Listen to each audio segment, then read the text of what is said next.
Abrimos con una noticia de último momento que tiene que ver con el hambre del que está cantando Joan Manuel Serrat y la gente que va en búsqueda de su comida.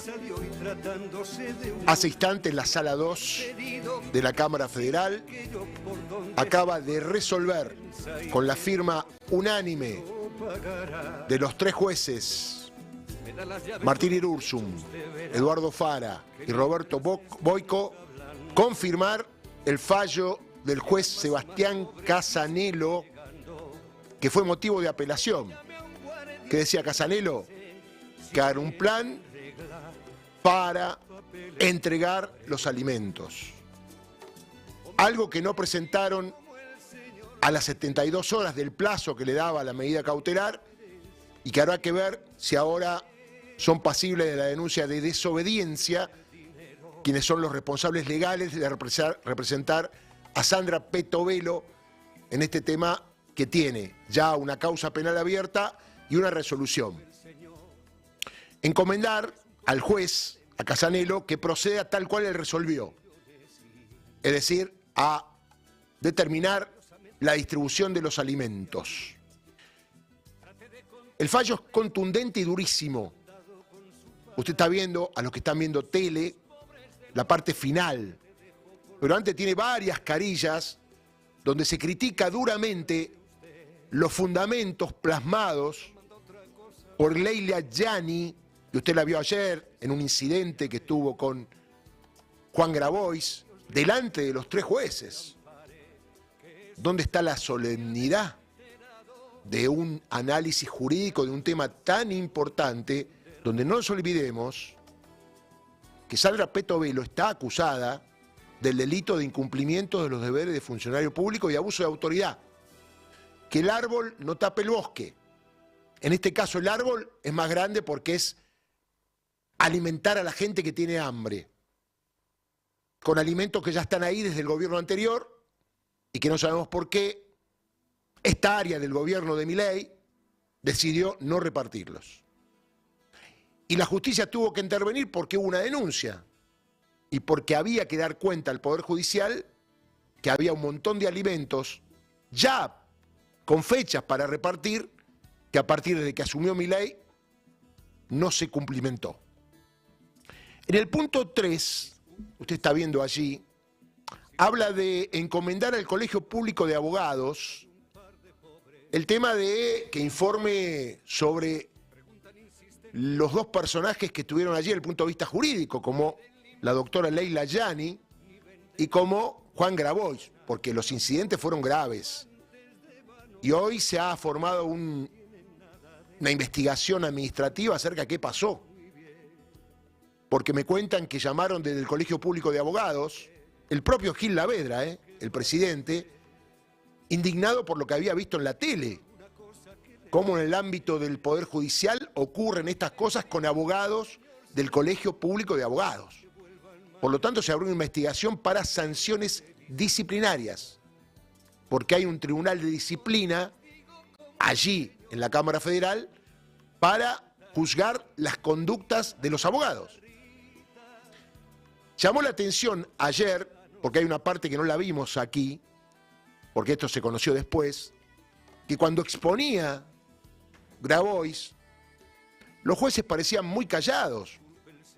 Martín Irurzun ahí quietito, decía, hable, tranquilo, remítase al expediente, cuando Juan Grabois le hablaba de las características de quien se presentaba, Leila Yani, y su trayectoria política, que en realidad no tiene nada que ver con los hechos, pero bueno, atento a el furor de la exposición de Juan Grabois, era necesario decirlo porque ahí ella lo interrumpió y empezaron el tema, me está interrumpiendo, no me deja hablar, yo cuando habló ella no la interrumpí, esa parte no la vimos. Por desgracia la parte que habló ella no la vimos. Sería muy importante, ¿no? Porque quien grabó esto es quienes están con Grabois. Otro dato que llama la atención es que en una audiencia haya tanta gente adentro, porque uno supone que ¿quién está?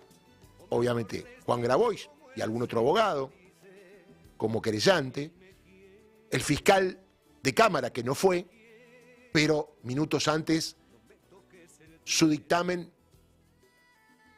calificaba de que había que confirmar lo resuelto por Sebastián Casanello. Y eventualmente la señora Leila Yani con algún acompañante, uno, dos. A ver, no es una sala de debate general el contexto de la Cámara y donde está la sala 2, que es bastante chico, usted lo vio.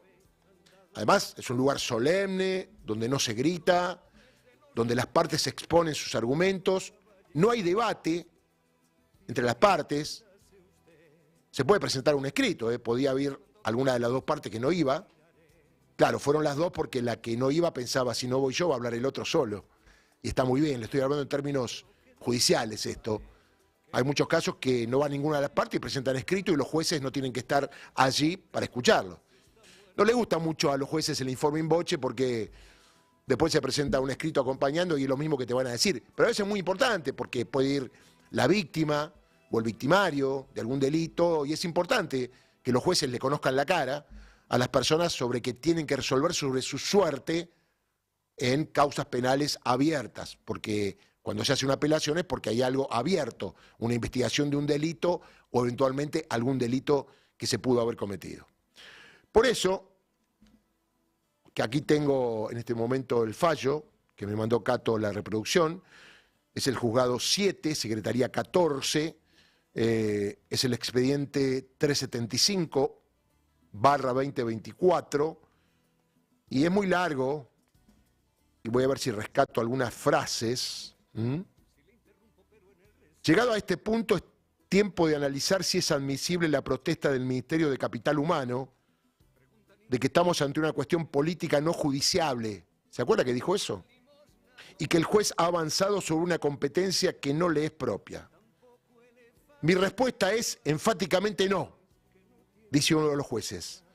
Pese a la intención que manifesté al inicio de fundamentar mi voto en un lenguaje llano, claro y sencillo, qué bueno esto, lo digo yo, me veo obligado en este punto a hacer algunas precisiones jurídicas puntuales. Seré lo más breve posible, acudiendo a quienes considero especialistas en la materia.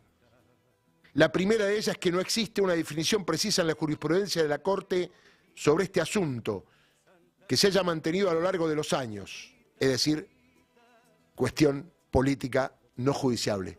Vio que mucho lo repetimos y lo decimos, hasta los abogados.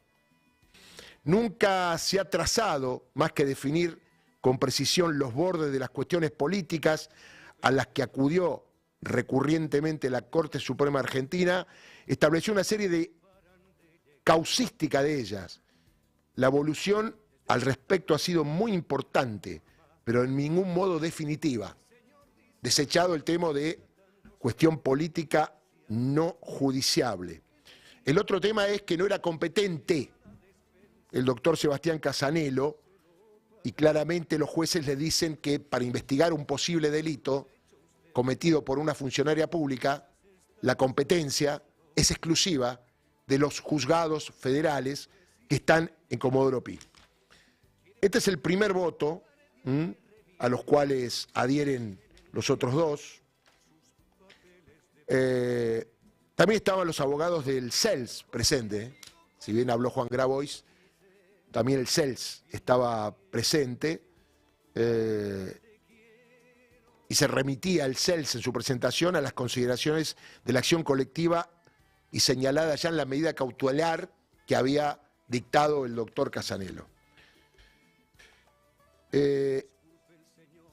Siguiendo con la lectura y el análisis de esta resolución, que veo que el fallo principal ha sido consensuado por los tres jueces. Obviamente después ratifica, acá el juez Roberto José Boyco, la decisión del juez será confirmada, sus razones examinadas aquí, se remite un poco al voto anterior, y finalmente, quiero ver quién es el último, supongo que es el doctor Eduardo Fara, pero prácticamente los tres jueces dicen lo mismo. Hay una diferencia en el tema de investigar por mayoría, es 2-1, ahí Boyco se abstuvo. El libramiento de oficios con copia del presente pronunciamiento al Colegio Público de Abogados. están las pruebas, el escándalo de ayer, ¿no? Y del Ministerio de Capital Humano de la Nación a fin de que, en el marco de sus respectivas competencias disciplinarias, evalúen las conductas desplegadas por Juan Grabois y Leila Yani en la audiencia celebrada en la sala.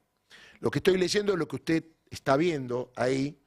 Firman Martín Irursun, juez de Cámara, Eduardo Guillermo Fara, juez de Cámara, Roberto José Boico, juez de Cámara, y Laura Victoria Landro, secretaria de Cámara. La causa tuvo la entrada en la Cámara con el número 47.720 del registro 52341. Y soy tan puntual en cuanto a decir lo que dice, porque es muy importante no solamente decirle que la justicia ordena repartir los alimentos, sino, creo yo, porque usted es lego en la materia, teniendo en cuenta que uno es abogado, poder explicarle, el fallo es muy claro, ¿eh? En un ratito en el Destape vamos a publicar partes del fallo para que usted lo pueda acceder. Lo concreto es que todo este tiempo fue una demora. Otra demora más a algo que ya había visto el juez Casanelo y que Leila Yani, que no debe estar pasando un buen momento por otras cuestiones también que tienen que ver con alguien que llevaron por la fuerza a declarar, le hicieron hacer un escrito, después lo querían obligar a firmarlo y el tipo dijo, no, yo no firmo porque habló con un abogado y teóricamente era esa la carta madre para cumplir con un requisito de denunciar un montón de hechos ilegales que ocurrieron en la misma área de Sandra Petovelo. No es un buen momento ni para Sandra Petovelo ni para Leila Yani, pero como Petovelo no habla y uno cree que Yani es la voz de ella, y uno entiende que están en la misma frecuencia. Pero están bastante complicadas con todo este escándalo que se armó alrededor de ¿qué? De algo muy simple, la comida para parte del pueblo argentino. Un dato nuevo a investigar, otra raya más al tigre. ¿Se acuerda que había alimentos vencidos, corroborados por la justicia? Bueno, parece ser que ya no están. ¿Y por qué no están los alimentos vencidos? Ayer lo dijo Grabois en la audiencia. ¿Será que los dejaron vencer y esto es pasible de otra investigación judicial? Por lo tanto, va increciendo la actividad jurisdiccional para investigar un montón de conductas alrededor de la retención indebida de la comida que correspondía ser repartida a los que no lo quiere repartir.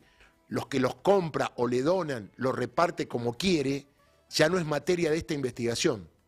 La materia de esta investigación fue lo que llegó hasta fin de diciembre con comida que no había sido repartida y que había sido reclamada por un montón de comedores, por un montón de agrupaciones que tienen las organizaciones sociales diciendo, mire, no nos están bajando la comida, cambió el gobierno y no tenemos interlocutor.